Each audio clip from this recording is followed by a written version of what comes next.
'Diba? Sabi niya, bakit daw tinawag na tourist spot ang isang 2.6 kilometer na bridge sa Juanico Bridge?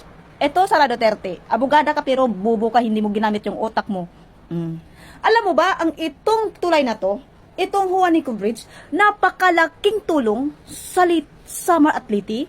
Ha? Hindi mo ba alam yan? Malaking tulong yan sa mga Samar at taga Liti. Alam mo ba yun? Malaking tulong ito sa taga Samar at Liti.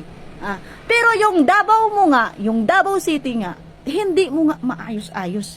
Pero nangingialam ka sa hindi mo naman sariling lugar.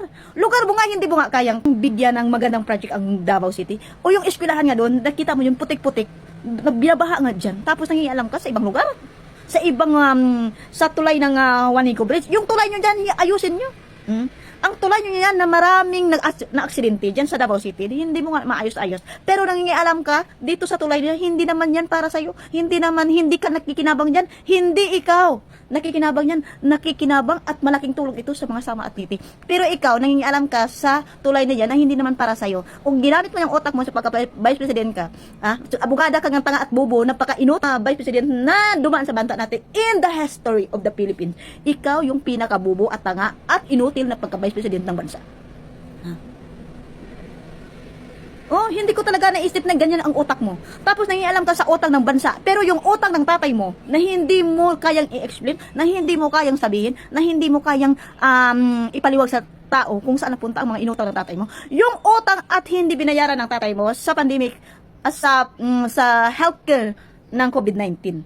Diba? Sino nagbayad? Si PBM. Magkano ang utang na minana ni PBM sa tatay mo? Bakit hindi mo yan sasabihin? Tapos sabihin mo, wala kang nakukuha, wala kang nakikita sa lahat ng inutang ng bansa.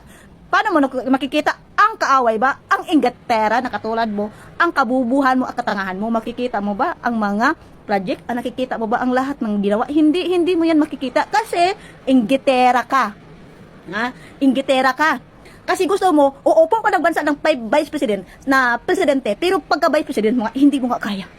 Wala ka nga ginawa, kundi mag-travel, maggagawa ng issue, gagawa ng mga kagagahan, gagawa ng mga gulo, gagawa ng mga issue, gawa ng kasinungalingan. Pero yung confidential mo, hindi mo kayang i-explain ang confidential fund mo. Yung utang mo, yung confidential mo, i-explain mo, hindi yung utang ng bansa.